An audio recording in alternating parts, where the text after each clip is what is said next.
Occasionnés par des pneus défectueux, des vulcanisateurs font le parallèle avec les pneus d'occasion importés en masse en Afrique, au Sénégal, des roues de seconde main qui ont tendance à éclater ou à se déchirer du fait du mauvais état de certaines routes à l'intérieur du pays. Voyons tout cela avec Abdoulaye Diallo et Fatbountou Conté. Voilà à quoi ressemble un pneu neuf qui n'a pas encore roulé sur le sol, contrairement à celui-ci qui a fait des kilomètres. Le pneu est vital, c'est lui qui relie la voiture au sol. Donc pas question de jouer pour ce vulcanisateur. Pour un rien, ça peut éclater et là se vient vite un accident. Il faut que les chauffeurs et autres particuliers songent à changer leurs pneus avec la chaleur et l'hivernage.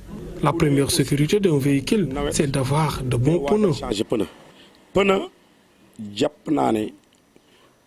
Sécurité numéro 1. Un pneu a une durée de vie bien déterminée, prévient ce vulcanisateur. Si vous êtes malade, vous êtes obligé de respecter vos rendez-vous médicaux. C'est pareil pour un pneu. Il faut le changer tout le temps, car le pneu a une durée de vie. Le respect du parallélisme est aussi de rigueur dans une voiture. Il y va de l'équilibre du véhicule. Un pneu est vital dans un véhicule. Il faut que les gens respectent le parallélisme des pneus pour éviter les accidents.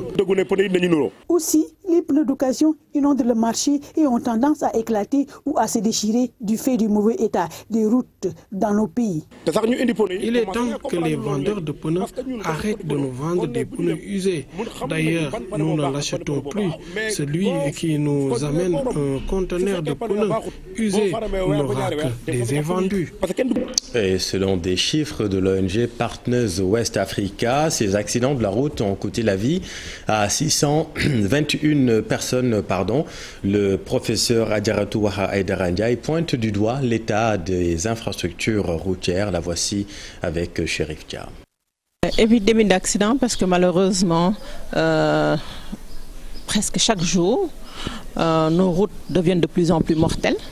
Mais à côté même de la mortalité, il faut tenir compte aussi de l'incapacité due aux accidents de la route en général. L'année dernière, plus de 621 morts ont été décomptés sur nos routes. Et cette année, durant le premier trimestre, par exemple, dans une région comme Fatick, où on a de mars à avril décompté au minimum 48 morts sur les routes. Le minimum, c'est même pas la moyenne. Donc on peut parler d'épidémie quand même. L'insécurité routière coûte à peu près 2% du PIB au Sénégal. Parce que en termes de coût social, de coût économique, mais également en termes d'incapacité, comme je l'ai dit en général, de coûts sanitaires. D'abord, il faut agir, et l'État a commencé à le faire, sur les infrastructures. Mais les infrastructures, ce n'est pas seulement en termes de quantité, mais il faut mettre le point sur la qualité. L'autre facteur qui est le plus important, c'est le facteur humain. C'est-à-dire agir sur le comportement humain. Professeur Adjaratou Waha Aïdara était l'invité de la matinale de TFM. L'autre grand titre de cette édition, les médecins spécialistes recrutés dans les régions auront désormais l'obligation d'y rester pour une durée de 5 ans. C'est une annonce du chef de l'État faite hier à l'occasion de l'inauguration de l'hôpital Ahmad Dansokho de Kédougou. Le président de la République a aussi annoncé la construction prochaine de l'aérodrome de Kédougou. Alassane Ba et Tierno Loromendi. Il voulait annuler cette rencontre pour porter le deuil suite au décès des jeunes reporters de l'Herald. Mais les populations de Kédougou l'attendaient. Une minute de silence observée en leur mémoire. Je vous remercie. Ici, plusieurs programmes ont été lancés par le chef de l'État. PUDC, Puma pour l'électrification, le désenclavement. Le programme Promoville va permettre, selon Macky Sall, de densifier le réseau de voirie. Le démarrage de Promoville, qui est le pendant urbain du PUDC.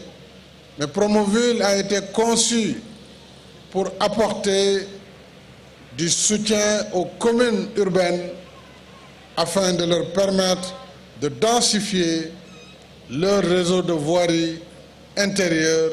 S'y ajoute un nouvel aéroport qui sera bientôt construit. Kédougou, en effet, fait partie des 5 aéroports sélectionnés, dont celui de Saint-Louis, qui sera réceptionné ce mois de décembre, celui de Ourossogui, dont je lancerai les travaux dans 10 jours à Ourossogui. Lorsque le président de la République est en tournée économique, il n'est pas en campagne électorale. Il vient voir l'état d'exécution, les blocages, les difficultés pour donner un coup d'accélérateur. L'hôpital Ahmad Dansokho vient soulager les populations de cette localité. L'entretien, la maintenance sont des défis à relever. Le président Sall annonce dans la foulée que désormais, les spécialistes qui seront recrutés vont rester dans leur poste pendant 5 ans. Il en fait une obligation. Ça va être une obligation. Il n'y a pas de raison que ceux qui sont de Kédougou, de Kolda ou de Ziguinchor ou de Matam ne puissent pas avoir des spécialistes pendant qu'à Dakar, il y a pléthore. Le chef de l'État engage le ministre de la Santé, Abdoulaye Diouf Sarr, à mettre en place, en relation avec le ministre de l'Énergie, un programme de petites centrales solaires dans les hôpitaux pour les autonomiser en matière d'électricité. Merci Alassane. Eux aussi réclament des infrastructures hospitalières. Les habitants des îles, la prise en charge et l'évacuation sanitaire souvent problématiques pour les insulaires. Illustration à Dionewar, une île au cœur du Siné Saloum. Abdoukarim Bey et Aminata Goudiaby. Mambiara Sissé vient de Falia, un village de la commune de Dionewar. Elle l'avoue sans porter de gants, l'accès aux soins de santé est un réel casse-tête dans les îles. Nous, les femmes des îles, sommes très fatiguées, surtout quand nous devons accoucher. Les structures sanitaires sont souvent éloignées. Moi, par exemple, il m'est arrivé à 2 reprises d'accoucher dans la forêt de Dionewar. Et quand il y a complications, nous sommes évacués vers Mbour ou Dakar et le plus souvent dans des voitures de transport en commun. On a toujours été enclavés. Ça nous a causé beaucoup de problèmes. Il y a eu des décès à cause de la traversée. Les gens arrivent trop tard. Il n'y a pas d'ambulance sur place à Diffère. Vous savez, le découpage, nous on est du département de Foundiougne et Foundiougne est très éloigné des îles. On est plus proche de Joal et de Mbour. Pour définitivement soulager ces populations, les pouvoirs compétents doivent penser à construire un hôpital qui pourrait prendre en charge les problèmes médicaux dans ces zones insulaires où habitent des milliers de personnes. Ce qu'on appelle discrimination positive, qu'il doit y avoir un hôpital digne de son nom dans les îles. Mais les îles, il faut d'abord trouver du carburant, il faut trouver une pirogue, il faut penser si la marée est haute où elle est basse. Pour quelqu'un qui est entre la vie et la mort, devoir attendre la marée. Pour nos femmes accouchent dans les pirogues. La meilleure solution pour les îles, c'est d'avoir un hôpital. Les autorités municipales de Dionewar ont réceptionné 2 ambulances pour le poste de santé de Dionewar et le centre de santé de Niodior. Les ambulances sont prépositionnées sur le quai de pêche de Diffère. C'était un rêve. Parce que nous, quand on évacue un malade, par exemple vers Mbour, il met 1 heure, 2 heures de temps en route. À Dakar, c'est 3 heures de route. Les autorités, souvent, ils pensent que les îles, en matière d'évacuation, il suffit d'une pirogue ambulance. Donc, vous voyez souvent à la télé des ambulances distribuées et que les gens n'ont jamais passé aux îles. Ces 2 ambulances sont en don de la coopération belge et d'une association humanitaire basée à Marseille. Et puis en politique, le collectif des organisations de la société civile pour les élections a formulé 32 recommandations en vue de l'amélioration du fichier électoral. Parmi ces recommandations, la suppression de l'article 28. Le collectif a partagé ces recommandations ce matin à l'occasion d'un atelier. Faraba et Cher Diop. La société civile passe au peigne fin le fichier électoral déjà audité par les experts indépendants. Elle a fait des critiques, seul gage de la tenue d'élections transparentes. C'est une chose d'auditer un fichier, une autre de passer à leur application quand il y a des recommandations. Et c'est le cas. Aujourd'hui, le débat sur le fichier est bon ou n'est pas bon, pour nous, c'est derrière nous. Aujourd'hui, le débat, c'est de voir qu'est-ce qui est point fort dans ce fichier pour sa consolidation et qu'est-ce qui est point faible. Partie prenante au dialogue politique, la société civile a formulé des recommandations après le diagnostic du fichier. Il y a 32 recommandations. Il y a des recommandations qui sont d'ordre purement juridique, d'autres d'ordre purement technique, d'ordre purement communautaire, il y a la sensibilisation, et d'ordre purement politique. Et nous, en tant qu'acteurs de la société civile, nous avons passé au crible toutes ces recommandations-là et avons fait des propositions que nous allons verser au niveau du dialogue politique afin que leur application soit effective avant les prochaines élections locales. Les élections locales sont prévues en janvier 2022. La société civile veut jouer son rôle de veille pour une bonne tenue de ces échéances. Et puis dans le département de Bambey, Pape Diouf alerte sur la dispersion des forces de la majorité en vue des élections territoriales. L'ancien ministre de l'Hydraulique appelle à l'union des cœurs pour gagner ces élections. Il était en conférence de presse, vous l'avez entendu, dans nos précédentes éditions. Nomination de Massaer Cissé à la tête de BP Sénégal. Le Sénégalais prendra fonction dans un mois en remplacement de Géraud Moussori, décrit comme un homme du Sérail. Le directeur général sortant de Lecalé Power dispose d'une grande expérience dans le secteur de l'énergie. Fatima Touré. Massaer Cissé, nommé vice-président et directeur pays du géant britannique BP, société de renom dans le secteur pétrolier, son expérience et son leadership dans le secteur de l'énergie lui ont valu cette nomination selon le vice-président senior de BP pour la Mauritanie et le Sénégal. Beaucoup de défis attendent Massaer, notamment la poursuite des opportunités futures de croissance du gaz et des énergies à faible carbone au Sénégal et dans la sous-région. Auparavant, il a eu à occuper plusieurs postes commerciaux et opérationnels chez Deloitte, dont celui de directeur au Sénégal, ainsi que plusieurs postes de direction aux États-Unis. Massaer Cissé est également un diplômé de l'Université de Havre en France et celle de l'État de New York aux États-Unis. Il prendra fonction le 1er juillet. Merci Fatima. Et puis cette inquiétude à Thiès, les camions vidanges n'ont plus de site pour déverser les eaux usées. Une situation qui fait intervenir le service d'hygiène. La région ne dispose pas d'une grande station d'épuration. C'est Latir et Cheranta Diop.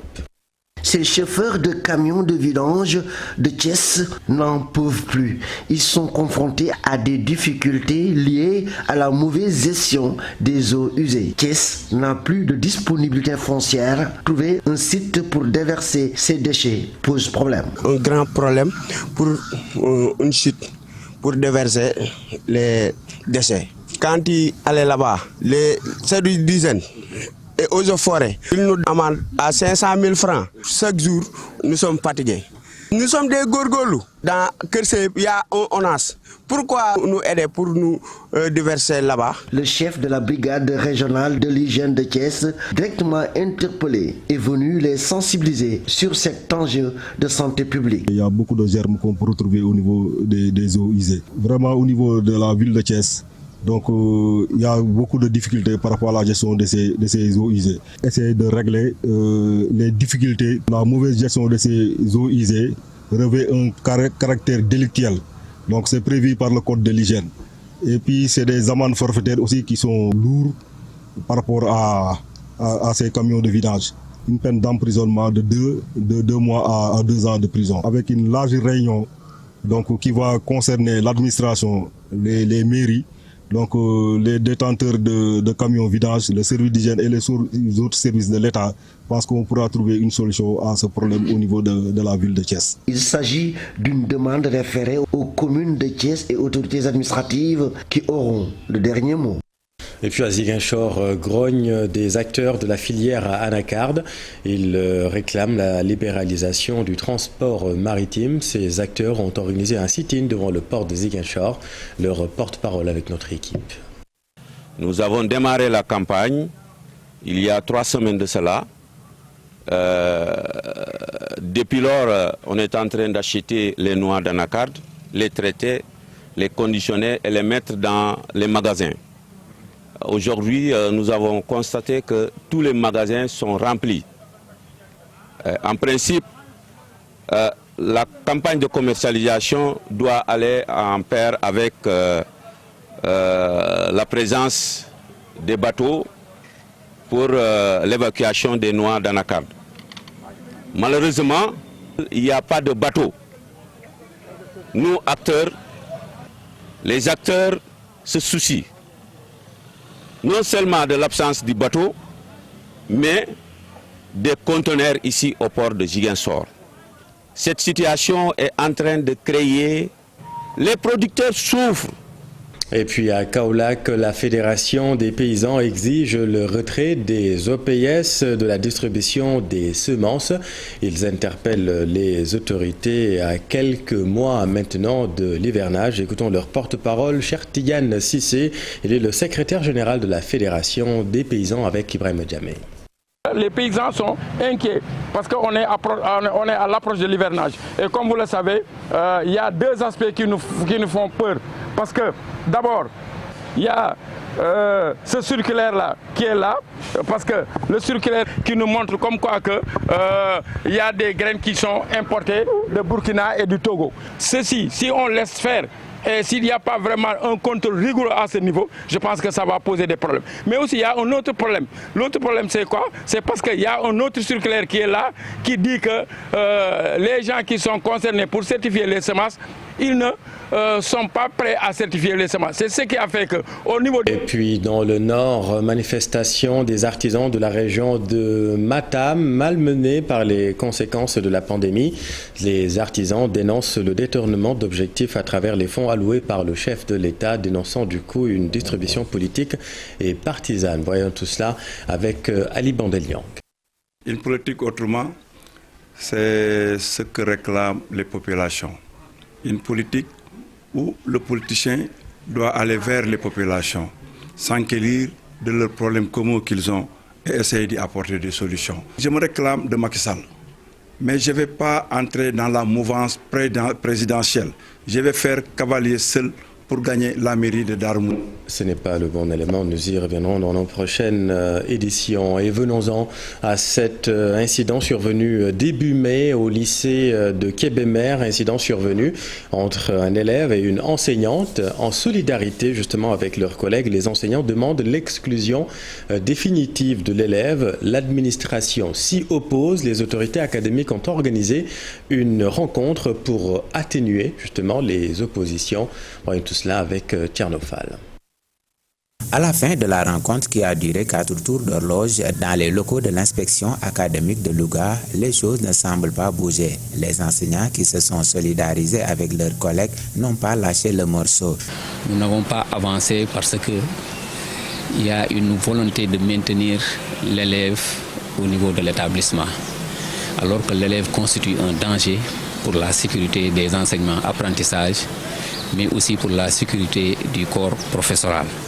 Cependant, les parents d'élèves sont restés optimistes quant à la résolution de ce conflit qu'ils minimisent.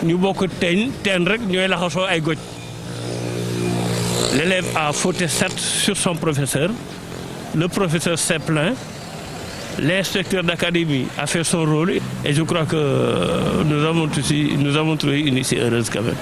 L'élève ne quittera pas l'école tant que la décision de l'IA n'est pas tombée. Ses camarades ont pris l'engagement de revoir tous leurs camarades pour leur demander de venir continuer les cours. Va-t-on vers un dialogue de sourds dans la mesure où, pour les enseignants, la seule condition de sortie de crise envisageable reste l'exclusion de l'élève du lycée? Nous avons été fermes sur nos positions.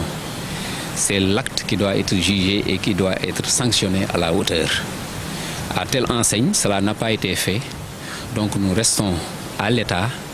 C'est cela qui nous a amené à dire à chaque fois que l'élève remet les pieds au sein de l'établissement, nous sortons des classes pour notre sécurité. En attendant un dénouement heureux de la situation, le dossier sera transmis au gouverneur de la région par les autorités scolaires. Merci Tierno et restons dans le domaine de l'éducation. C'était le top départ ce matin des notifications de présélection pour le programme spécial de recrutement de 5000 enseignants. Sauf que l'éducation, comme moyen d'absorber le trop plein de chômeurs, ça n'a jamais payé. On aurait pu demander à ceux qui, il y a 30 ans, ont piloté le programme au rabais de recrutement des volontaires de l'éducation nationale. Le commentaire de Abdoulaye Cissé. On aurait pu demander leurs avis aux anciens qui ont porté il y a tout juste 30 ans Le projet de recrutement massif de volontaires intégrés à l'éducation nationale est chargé de tenir des classes dans l'enseignement élémentaire. Tous les documents de capitalisation de cette expérience renseignent que c'était une catastrophe. Le résultat escompté n'a jamais été au rendez-vous, car on ne peut même pas attribuer à cette expérience le relèvement du taux de scolarisation, puisque d'autres initiatives des bailleurs et des partenaires au développement en matière d'éducation y ont beaucoup contribué aussi.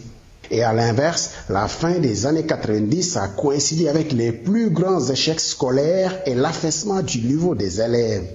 Une baisse forcément liée au faible niveau de ceux qui étaient chargés de dispenser les enseignements.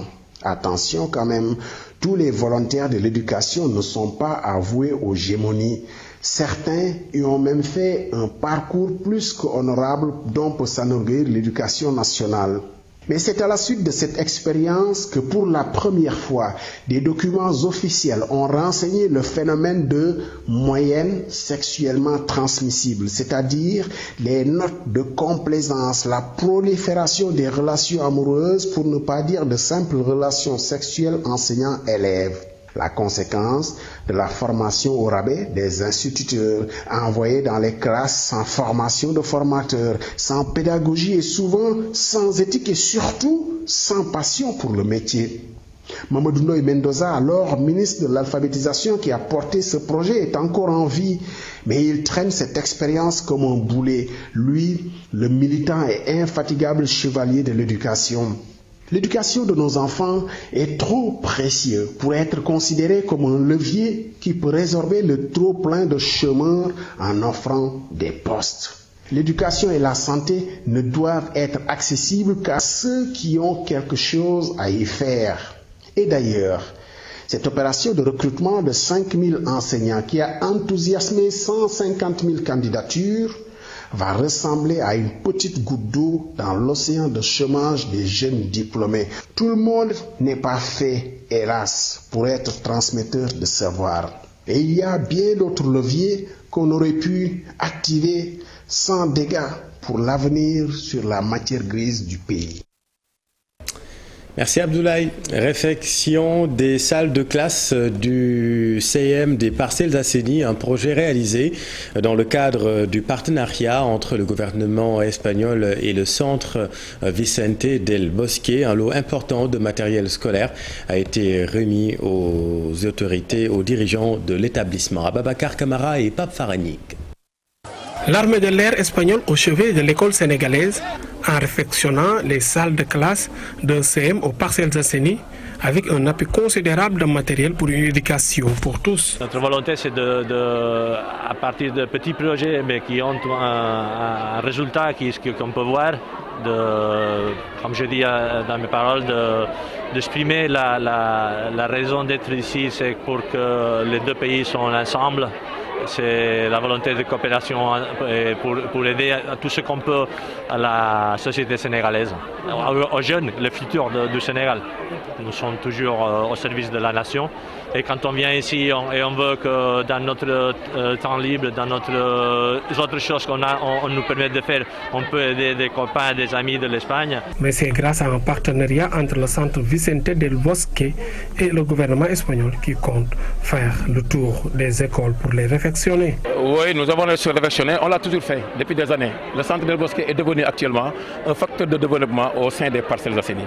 Donc nous allons continuer cette dynamique-là. Nous allons continuer aussi pour la suite de notre démarche pour essayer non seulement de développer les Parcelles Assainies, mais aussi nous allons continuer aussi pour essayer de rétablir toutes les écoles qui sont à Parcelles Assainies, qui sont à ruine très avancée. Un environnement propice, plus du matériel, les résultats vont forcément suivre. S'ils évoluent dans un environnement sécurisé, très salubre, je dis c'est une source supplémentaire de motivation pour suivre davantage les enseignements.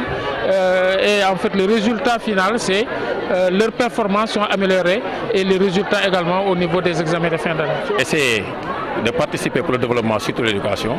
L'essentiel, c'est d'avoir notre attention fixée sur l'éducation et surtout l'éducation des enfants.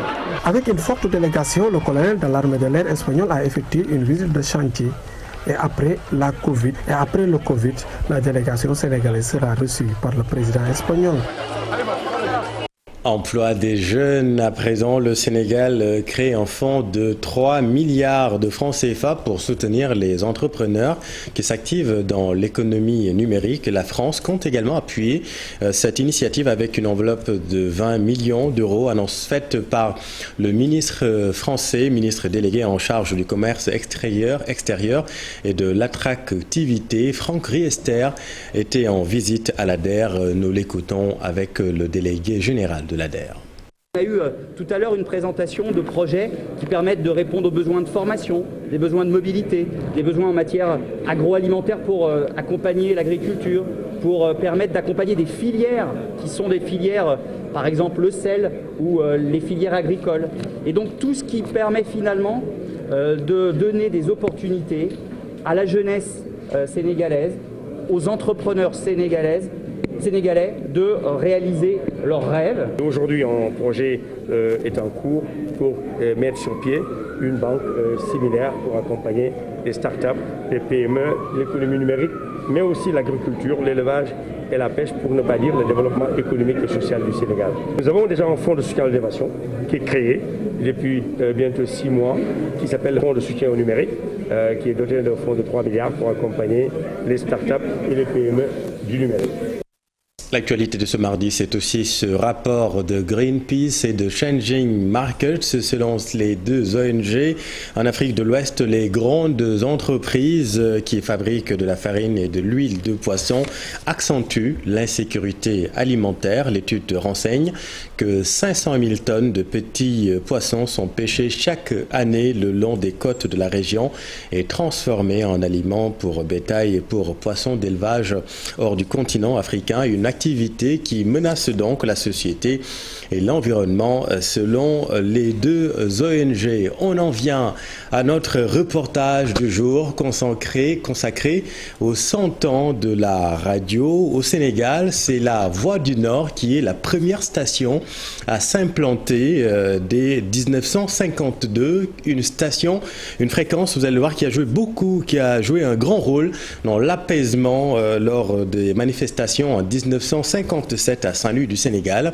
À l'époque, les Saint-Louisiens protestaient contre le transfert de la capitale à Dakar. C'est un reportage fascinant de Habib Seck et Ousseynou. J'ai eu comme premier directeur Jean Gaillard, français, et Alassane Ndiaye Alou en tant que premier directeur sénégalais. Donc vous imaginez que c'est une radio historique, et bien donc qui a été la première radio au Sénégal et même de l'Afrique de l'Ouest. Daouda Guissé est un ancien de la RTS. Il a révélé qu'en 1957, lors du transfert de la capitale de Saint-Louis à Dakar, la Voix du Nord avait évité le chaos après plusieurs manifestations violentes à Saint-Louis. En 1957, quand il y a eu les 2 jours de grève, enfin de révolution, j'allais dire de manifestation des Saint-Louisiens qui étaient contre le transfert de la capitale, la radio Saint-Louis a joué un grand rôle. Rôle d'apaisement d'abord, rôle de conscientisation, rôle de sensibilisation et d'information. Et je crois que c'est à partir de ce moment-là que Radio Saint-Louis a marqué son époque à travers les âges. La RTS Saint-Louis est une radio qui a formé de grands noms de la presse. On peut citer Ibrahima Dem, il était excellent. Il a aussi marqué la RTS Saint-Louis. Doudou Diène également, qui était un digne fils de Saint-Louis. On peut aussi citer Rokhaya Daba Ao, sans oublier Ablaye Diaw qui était un grand reporter à Saint-Louis. La RTS, c'est aussi Aline Baradian Golbert, le grand formateur avec ses émissions matinales sur la Voix du Nord. Au début, il y avait 2 émetteurs, il n'y avait pas la bande FM. Très présent sur ces supports digitaux-là et surtout, n'est-ce pas, essayer de toucher le maximum, en tout cas tous les Sénégalais. C'est ça le rôle régalien de la RTS. La première radio sénégalaise et de l'Afrique occidentale française a vu le jour ici entre le fleuve étoilé et la mer ensoleillée. Une radio qui a toujours participé à la sensibilisation et au développement de la zone.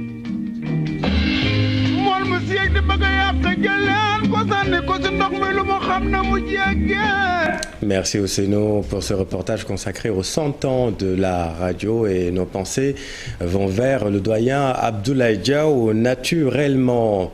Justement, parlons de sport. L'équipe nationale de foot qui vient de terminer son 3e galop d'entraînement connaît un autre changement avec le remplacement de l'attaquant Habib Diallo par Abdallah Sima, et puis son homologue du taekwondo qui affiche ses ambitions pour les championnats d'Afrique. L'actualité sportive avec Cher Sadibou Diarra. Les Lions du Sénégal continuent leur préparation du match face à la Zambie de ce samedi. Ils ont effectué une séance d'entraînement au stade Lat Dior de Thiès cet après-midi. Après le remplacement de Sada Thioub par Mamba Bacham, Abdallah Sima est lui aussi convoqué. Il prend la place de Habib Diallo, touché au genou et qui déclare forfait. Le gardien de but Edouard Mendy rejoint ce jeudi ses partenaires qui répètent leur gamme dans les systèmes 4-4-2 et 3-5-2. Pendant ce temps, le Sénégal s'apprête à accueillir la 12e édition des championnats d'Afrique senior de taekwondo. Une compétition prévue ce 5 et 6 juin à Dakar Arena de Diamniadio. L'équipe nationale composée de 15 combattants, dont 7 dames, vise la première place en équipe et le plus de médailles possible. Les Lions du handball annoncent aussi leurs objectifs à la CAN 2021 au Cameroun. Une place sur le podium ou au minimum être dans les 5 représentants de l'Afrique au Mondial en Espagne au mois de décembre prochain. L'équipe nationale de handball avait terminé 2e à la dernière édition de la CAN. Ailleurs dans le monde, plus précisément en Espagne, le Real Madrid fait du neuf avec du vieux. Carlo Ancelotti est choisi pour remplacer Zinedine Zidane. Le technicien italien, qui a résilié son contrat avec Everton en Angleterre, avait fait un premier passage chez les Merengues entre 2013 et 2015. Merci beaucoup, cher Sadibou, et on termine avec le tour d'horizon de l'actualité internationale avec Daniel Diouf. Des milliards de francs CFA dédiés à la lutte contre le Covid-19 détournés au Cameroun, selon Le Monde Afrique, la version Afrique du journal Le Monde. La Chambre des comptes a relevé dans un rapport 30 fautes de gestion. 2 ministères visés, la santé et la recherche scientifique. Elle recommande l'ouverture de 10 procédures concernant des faits susceptibles de constituer des infractions à la loi pénale. Le Fonds spécial de solidarité nationale destiné à la gestion du Covid-19 au Cameroun et créé en 2020 par le président Paul Biya devait servir à l'achat d'équipements de protection, de tests, d'ambulances, de médicaments, entre autres. Il est doté de 180 milliards de francs CFA. Un exemple de manquement, selon les auditeurs de la Chambre des comptes du Cameroun, un test Covid-19 a coûté 17 500 CFA l'unité, soit 10 415, plus cher que le prix du fabricant qui le vendait à 7 084 francs, ce qui a fait perdre à l'État 14 500 millions de francs CFA. Le Tchad qui accuse l'armée centrafricaine d'avoir tué dimanche 6 de ses soldats, dont 5 enlevés et ensuite exécutés suite à l'attaque d'un poste frontalier en territoire tchadien. Ce crime de guerre d'une gravité extrême et cette attaque meurtrière, préméditée, planifiée et opérée à l'intérieur du Tchad, ne saurait rester impuni, a affirmé lundi le ministre des Affaires étrangères du Tchad dans un communiqué. De son côté, la République centrafricaine, également dans un communiqué du porte-parole du gouvernement, déplore les pertes en vies humaines et les blessés au sein des armées tchadiennes et centrafricaines. Elle accuse les rebelles centrafricains d'être responsables de ce drame. Bangui, qui ne nie pas avoir pénétré en territoire tchadien, réaffirme sa volonté de raffermir les relations entre les deux peuples frères et propose au Tchad une mission d'enquête conjointe sur ces heurts. Et puis le président nigérian Muhammadu Buhari a ordonné lundi aux forces de sécurité et de renseignement d'accélérer leurs efforts pour retrouver les 200 enfants enlevés dans leurs écoles. Dimanche, des hommes armés ont kidnappé des dizaines d'enfants dans un séminaire islamique dans le centre du Nigeria. Selon le porte-parole de la police de l'État du Niger, les assaillants étaient arrivés à moto et avaient commencé à tirer sans discernement, tuant un habitant et en blessant un autre avant d'enlever les enfants de l'école islamique. Merci Daniel, c'est la fin de cette édition. Merci infiniment de l'avoir suivi. L'info continue dans Soir d'Info.